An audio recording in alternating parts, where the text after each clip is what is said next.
Hvala lepa za besedo. Tudi jaz vas pozdravljam, Žerat, član Sveta zbora za Republiko. Ta naš shod je koncipiran kot kulturni dogodek. Kot kulturni dogodek, ki bo potekal v luči Prešernove Zdravljice. Seveda, poleg kulturnih dogodkov in kulturnih točk bodo na sporedu tudi govori.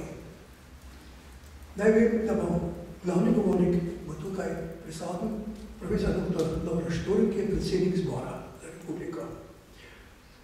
Glavni govorci bodo znane imena, ki jih poznamo iz slovenske pomladi, ki imajo svojo težo in ki bodo znali lepo pojasniti današnjo situacijo Slovenije in nakazati prihodnost. Povabili smo tudi sedanjega predsednika vlade, če bo uspel priti iz zasedanja v Bruslu, kjer bodo debatirali o bodoči finančni perspektivi Evropske skupnosti in Evrocone. Kot sem že omenil, pomlad je tista, ki bo zaznamovala ta shod.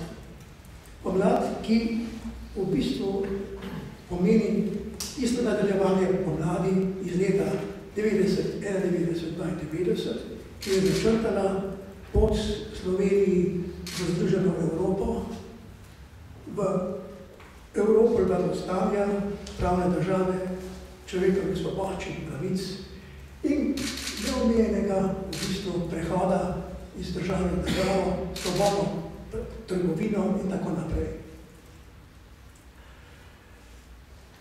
Ena izmed vidic v Prešernovi Zdravljici govori o prepiru, ki naj bo končan. Mislim, da bo ta zbor tudi dal to sporočilo, da naj bo prepir v Sloveniji enkrat končan. Prepir, ki jemlje in razdor, ki jemlje Sloveniji življenjsko moč. Ta razdor je bil predolgo umetno vzdrževan. In tudi potenciran ne samo od politike, tudi od medijev, pa tudi od nestrpnih posameznikov, ki lahko tudi včasih eskalirajo nasilje.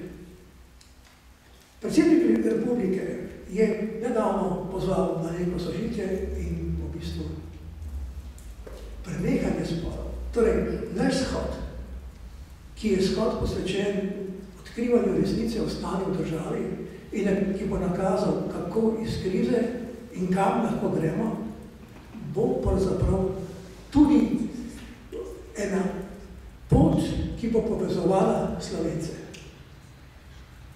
Pot enakosti in konsenza. To ne pomeni, da zahtevamo, da vse enako mislijo, ampak zahteva kulturo dialoga. Kulturni shod bo zahteval kulturo dialoga. Kultura dialoga, ki je podprta z dejstvi, s fakti, ne pa z lažnimi obtožbami, s podtikanji, z lažmi in pravzaprav grdimi vsokami. To ni sprejemljivo za današnji čas in ni dostojno neki veliko svobodni državi v Evropi, v svobodni Evropi. Bolj spominja na čase agitpropa ali pa Goebbelsove čase nacistične Nemčije.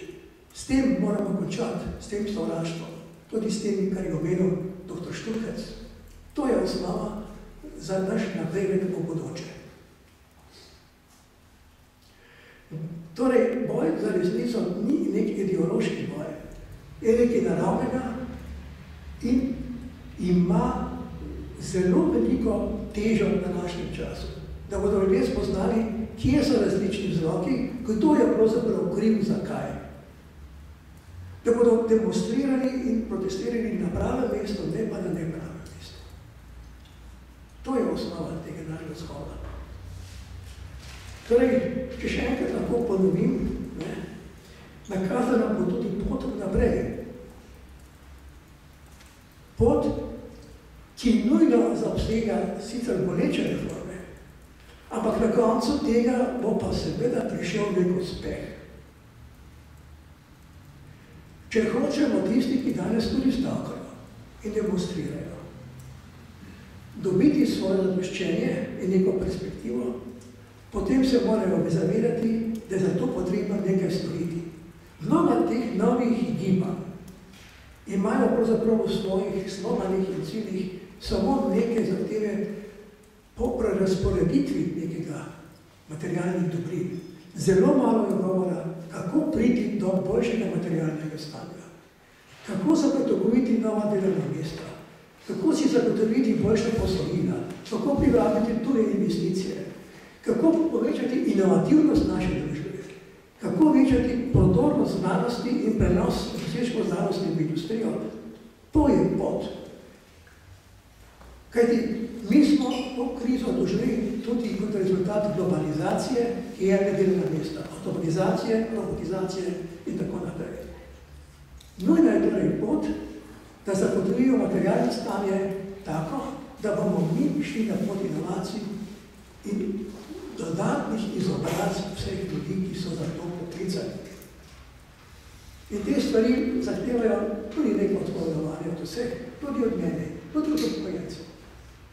Če pa gremo v nadaljevanje od ki smo jo zdaj videli, neko kontinuiteto, ki je kontinuiteta nepravnih aktov, potikan, zaviran, spotikan, zabavljanja noža, vrba različnih,